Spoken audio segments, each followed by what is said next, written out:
fucking cotter pin. Piece of shit. JK, I probably need that.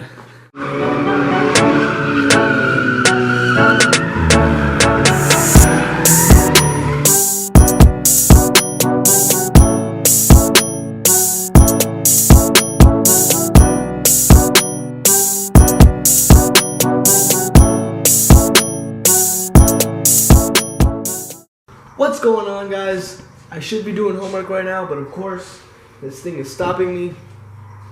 Now I need brake rotors and new brake pads. That's what I'm doing today.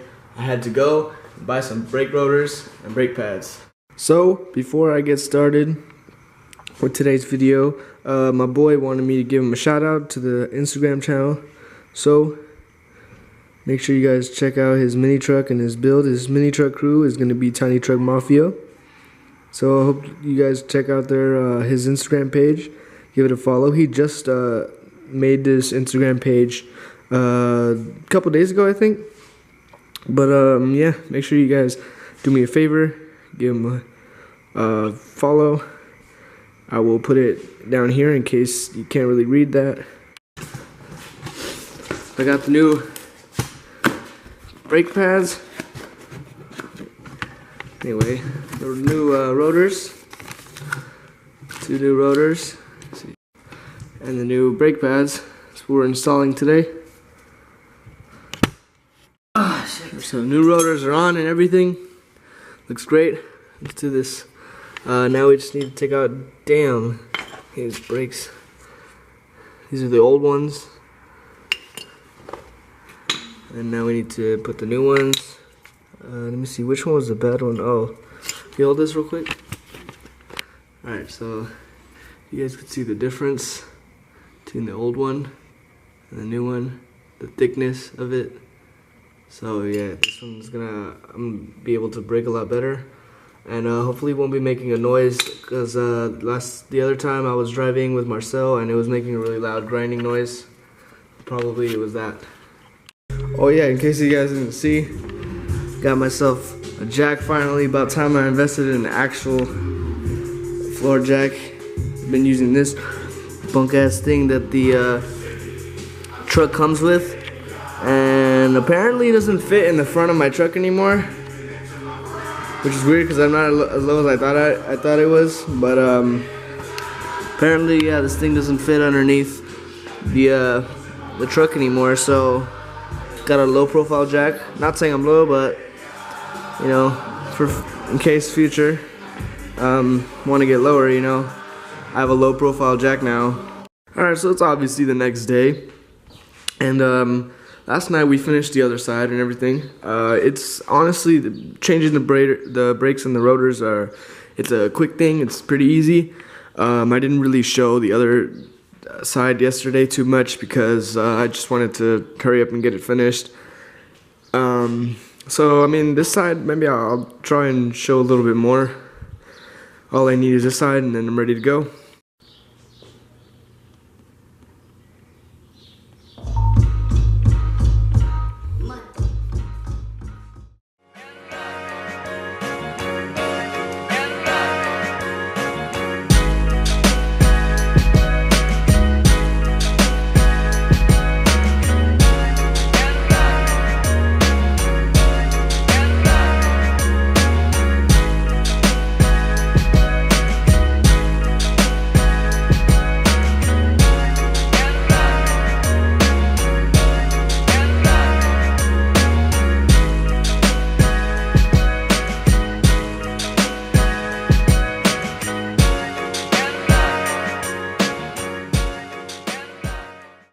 Alright, so first things first, if you've never done this before, you gotta remove these bolts, all these little ones.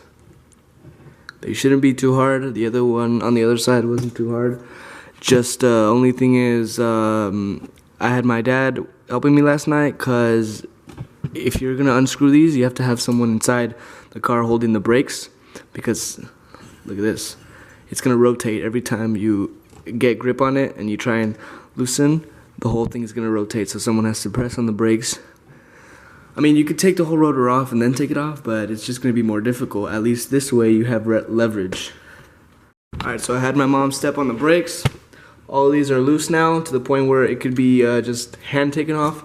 But I'm going to remove this thing so that I could take out all the bearings and stuff and take out the hub as one piece with this. Then I can throw this back onto the rotor, the new rotor. And then, because I also still have to change the brake pads because I have new brake pads. Alright, so what you could do is grab a flathead. Oh shit, there's a hair on it. You can grab the fucking flathead and just put it in right there and just take it off like that. Sometimes, like the other side, it wasn't easy to just slide it in.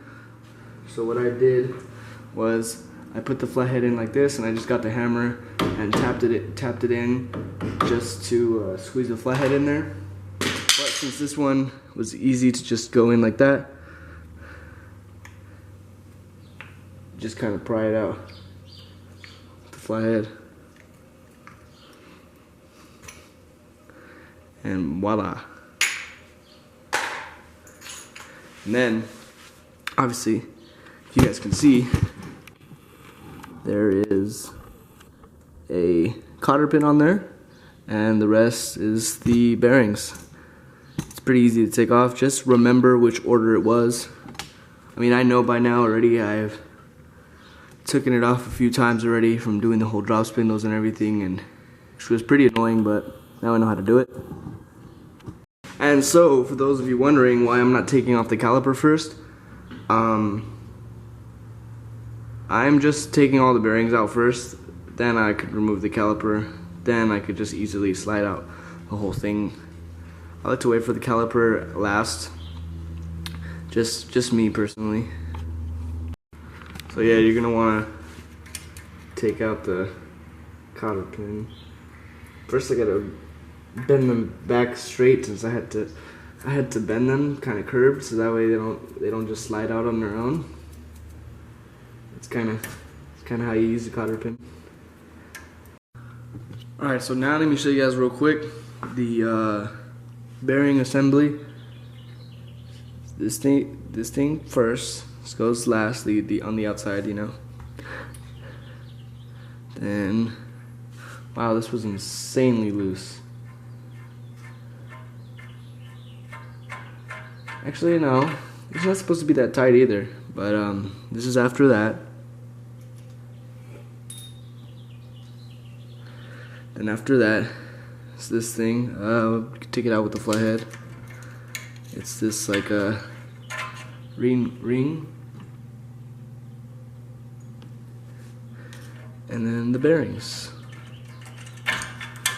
Ooh, the flathead, see? Has these little things all along the side. I could also grease it up a bit more when I put it back together, but yeah, maybe you want to make sure there's grease in there. So I'm gonna take off this shit now. Let me see. Alright, so I took off the rotor and everything and the caliper. Sorry I didn't show you guys, but I was trying to remove this piece off of the rotor, and I finally got it. It just took a lot. Even after I unbolted, I still had to yank it off. It was probably just really old and rusted on there, but yeah, I ended up pulling it off and smacked the back of this with the hammer so it was able to come out. Now, all you do is put on this new piece like that, and of course, you know, match it up with the holes. And then you just, screw it back on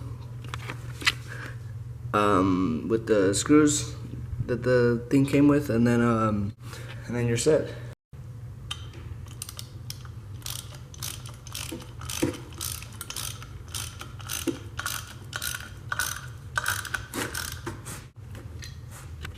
So obviously, next thing to do is tighten up the last part of the bearing. Well, also, I mean, I'm gonna have to put on this and then the cotter pin, but you see there's the little, I don't know if you can see it. Oh, yeah, you can see it. Little hole, that's where the cotter pin goes. And you want it to stick out, otherwise you can't put the cotter pin in. So, I'm also gonna need this to be tightened a little more. You don't want it too tight because you still want this to be able to rotate. Seems still good. So you keep tightening it just to where it's tight enough to where this can go on and the cotter pin can go through, but also so that this can still rotate. So I got it as tight as I need. Now I just put the cotter pin, push it right through the hole.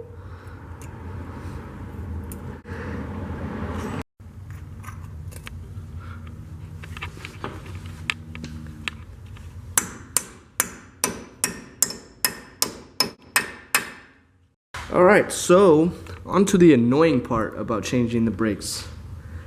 The actual brake pads. And it's only annoying because when you take it out, like this, holy shit, that's disgusting. When you take it out, you have to deal with these little clips that fall out. See, it's wiggling. I'm gonna just leave it in there since it's staying in there. But yeah, usually they fall out. So you're gonna have to take that pad out, put the new one where those clips are, and then you'll be set. Alright, so we're all good. Everything's on there now. Brakes are on, brake pads are on there. New rotors. Got a little bit of leak from the brake pistons because I had to push it back, so it squeezed out a little bit of fluid, but it's all good. Yeah, now I just need, my mom left, so now I got no one to, so I'm gonna have to wait to, for someone to hold on to the brakes while I tighten these all the way. They're on as much as I could, but I could tighten them even more just to be safe if someone holds the brakes, otherwise they're gonna keep spinning. Alright, so it's all on there, ready to go. Mom came through, held the brakes for me, so all bolts are all tightened and everything. Ready to go. Now I just need to put the wheel back on. Looks nice, doesn't it? Nice and shiny. Alright, finally, so I can go and drive this thing, see how the brakes feel, because the brakes were pretty bad before. I had to like hold down all the way, so I mean, yeah, now I have my brake fluids all filled up and new rotors, brake pads, everything should be good now. Alright everyone, that's going to be it for today's video. Finished my brakes ride nice and smooth, so thankful for that. I hope I kind of helped you guys a bit. Maybe if you don't know what you're doing when it comes to changing out the brake rotors. The only reason I know how to do that was because I had already known from changing putting on my drop spindles. I already knew how to disassemble the entire brakes and everything and rotors. But hopefully I helped you guys out. Hopefully you guys know how to do it now. My video, I tried to be a little bit in step-by-step kind of, but that's usually not what my channel's about. It's usually me just messing around as I do it. So this one, so maybe a little bit serious, but not too much, you know. It's still me being a dumbass, me breaking shit. But it was pretty easy to install. Honestly, a lot less complicated than it looks. But thank you guys for watching, and I will catch you guys on the next video. Let me bring it back. Everybody know I'm bringing the facts, and they wonder why I got it like that. Cause I put everything right on the track, and you know I'ma fuck around and let it go. I've been living like war, I've been living, you already know it. These motherfuckers wanna take it, but never mistaken. I'm sure where I'm going, and I'm knowing what I'm doing. Intuition never switches.